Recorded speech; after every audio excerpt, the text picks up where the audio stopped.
might be wondering exactly where I am sitting right now.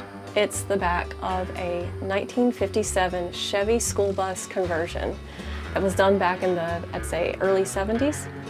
So about a year ago, Rob and I hopped in the truck, the trailer, and we drove about an hour and a half to go look at the Scotty camper because I thought it would be really awesome for us to have a camper to stay in when we go to multi-day car shows like Still in Motion or the Redneck Rumble or whatever.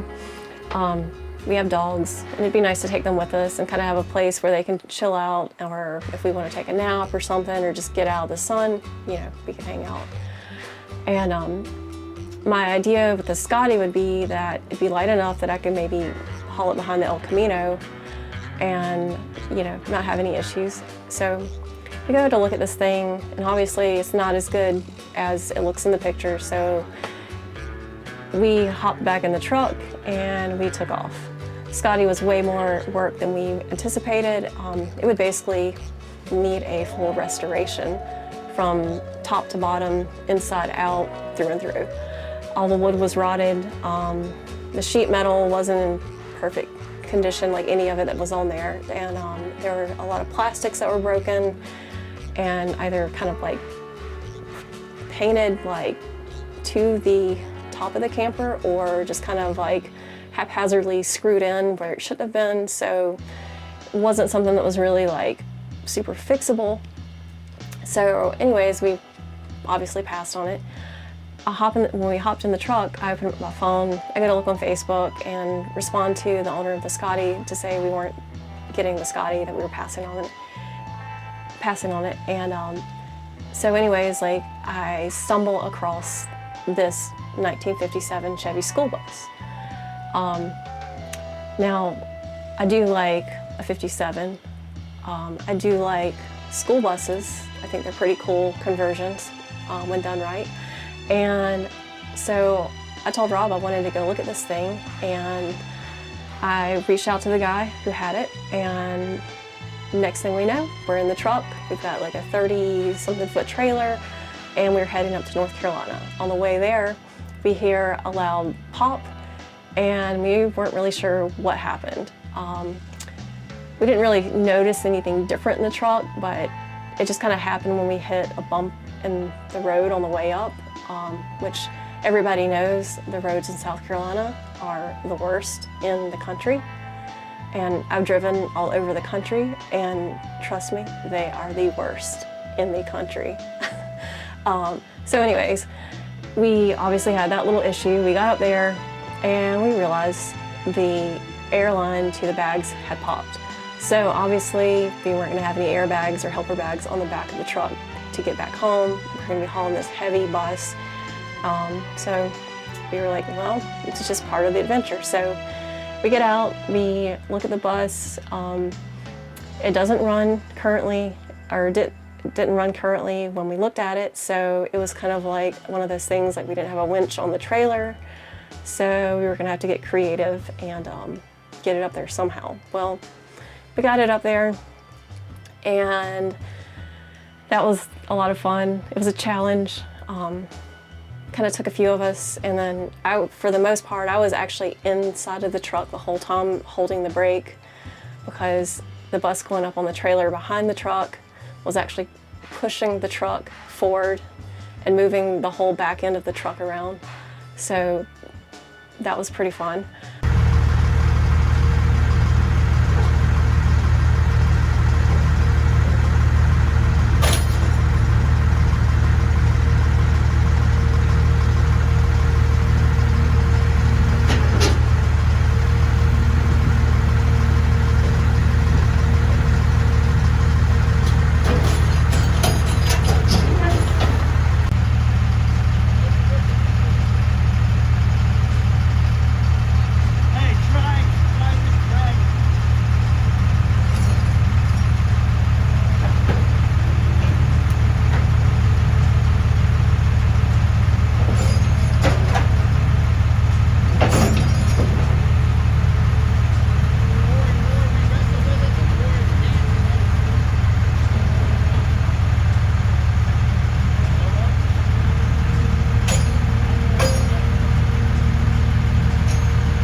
So we make it back safely in one piece, and the next day we unload the bus and kind of get it into its resting spot where it's been since.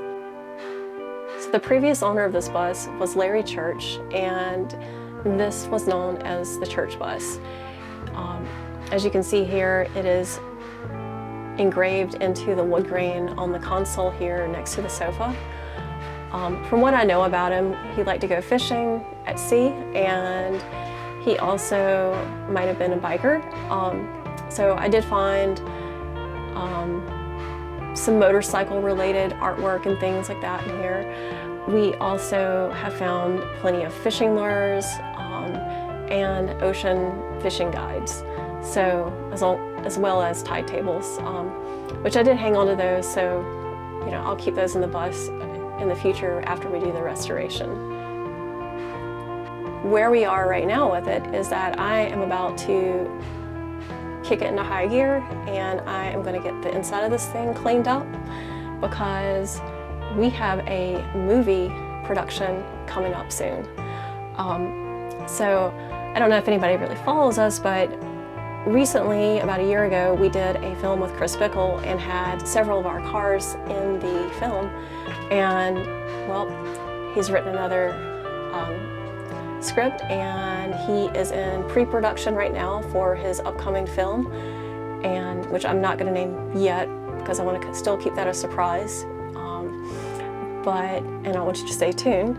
But so we are getting this bus cleaned up and ready for production, and make it nice so people can actually be in here and it'll be tolerable. Right now it's pretty dusty and dingy just from sitting for who knows how many years, and it needs a good vacuum and kind of a good freshen up. And then also, I don't know if you can see behind me, but there's some paint on the window, so all that's got to come off and get cleaned up.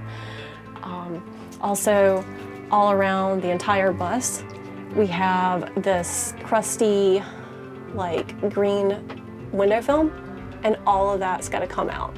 So I'm going to get a scraper and get to work on the windows. And then once I do that, the curtains up front need to all come out. They, just from age, the plastic on the back of them actually kind of melted them together, so they're kind of stuck. So they need to come out, and we'll put up some temporary curtains for the film. So down the road, I'll put in some nice curtains that can be removed and washed and cared for if need be, and then we'll just kind of get some stuff done like that. And as far as the rest of the interior, our plans for it are to reupholster the 2 front sofas and the driver's seat, and I'll do that with like some period correct fabric, so it'll still have that 70s like vibe, and it'll still be for that kind of era, and it'll be nice to sit on and comfortable. And then for the back of the bus, basically back here where I'm at, it just needs to be cleaned up really good. The stove and oven are super nice. The mini fridge is pretty much brand new. I don't even know if it's been used. There's not a smell or scent in it, and yeah, so it's cool. It's got the cool 70s vibe, and we're gonna keep that just like it is. It's got a little sink. We'll hook up the water for that, get some propane hooked up for the stove. And then my other plan, which is going to be the major overhaul inside, would be to take out 2 of the bunk beds and put a shower and toilet in one side of it. So that'll take some work, but I think it'll be worth it in the end, especially if we do any kind of cross-country trip or anything long-term where we're going to be in the bus for like more than a week or something. So, which, that could definitely very well may happen. And then for the outside, I need to get that prepped for production as well. So the first thing I want to do once I get the inside all cleaned up is I'm going to hop outside, and I am going to start taping off all the windows or anything like that that might need to be protected from paint, or that we don't want painted. And then once I get everything squared away there, we're going to whitewash the bus because Chris has some ideas for how he wants to paint the bus, and it'll be super psychedelic. Long-term post-production, The bus will get all the sheet metal replaced, and we will actually do a really nice paint job on it, something that'll last for a long time. And my plan with that is also to do a really cool, trippy, psychedelic paint job as well. Probably something like a mushroom forest with some bunnies and owls and, you know, flowers. Just kind of something that's like, has like a cool 60s, 70s vibe to it. Something you definitely won't forget or miss going down the road. For now, the way the bus currently sits, we are going to get the 327 that's in it running, so it does run and drive under its own power, but that's not going to be our long-term motor for this bus. Obviously, this is kind of a beast. It's a big bus, and in our opinion, it needs a healthier motor. It also probably could benefit from an automatic transmission, or at least I will benefit from an automatic transmission. So we have both of those that just kind of happen to be laying around. So the plan is to drop a 12-valve Cummins in it and to put an automatic transmission behind it. And then we've got a donor RV that kind of got abandoned somewhere down the road from here and ended up at a friend's tow yard. So it made its way here, and we tore it down all the way down to the chassis, scrapped everything, and then basically that'll give us a new chassis for the bus. It'll allow us to put new tires on, you know, a whole new set of wheels, disc brakes, like the whole 9 yards. So this bus will be pretty modernized and have a healthy motor and good stopping power going down the road. And the overall goal is so that I can actually tow something behind it and be able to drive faster than like 45, 50 miles per hour. So I think we'll be set to go there, but for now we're just going to get it running and driving as is for the film. So that should be fun, and yeah, you'll want to stay tuned for that for sure.